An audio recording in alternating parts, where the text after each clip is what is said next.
What about emotions? I get caught up in my emotions more than I do in my mind. Mind, in the way I use the word, is not just thought.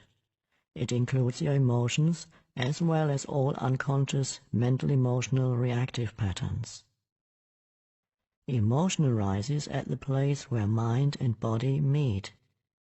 It is the body's reaction to your mind, or you might say, a reflection of your mind in the body.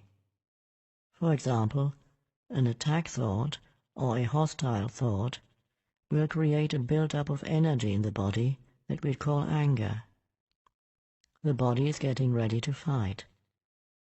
The thought that you are being threatened, physically or psychologically, causes the body to contract, and this is the physical side of what we call fear.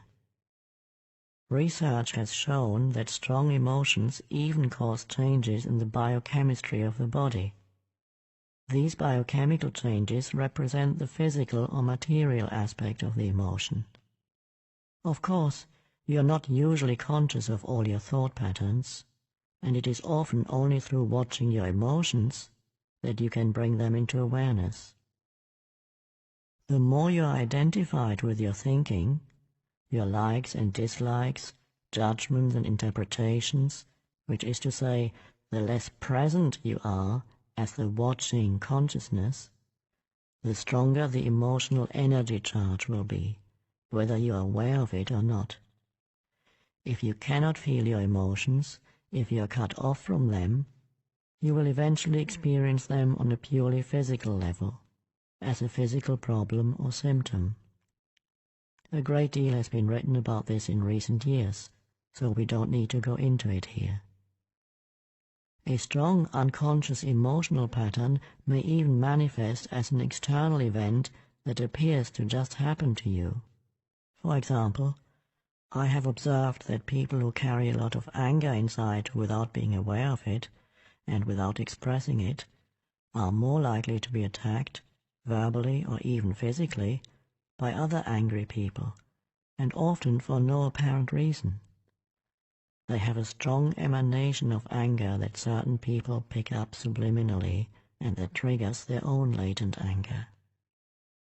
If you have difficulty feeling your emotions, start by focusing attention on the inner energy field of your body. Feel the body from within. This will also put you in touch with your emotions. We will explore this in more detail later.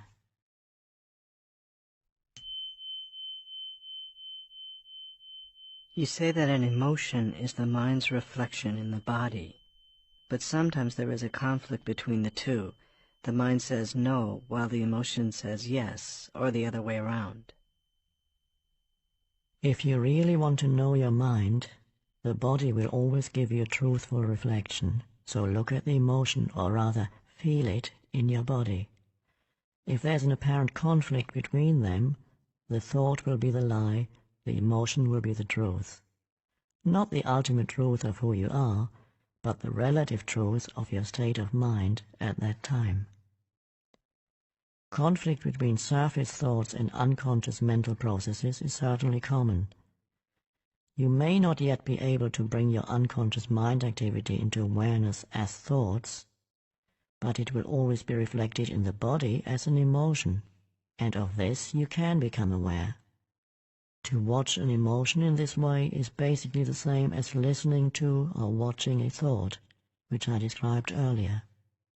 The only difference is that, while a thought is in your head, an emotion has a strong physical component and so is primarily felt in the body.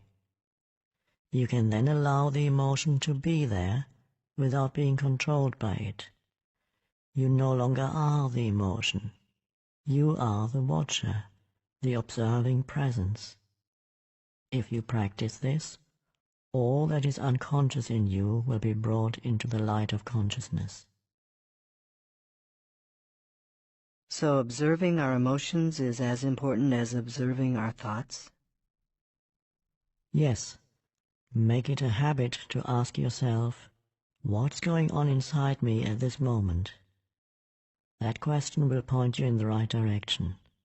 But don't analyze, just watch. Focus your attention within. Feel the energy of the emotion.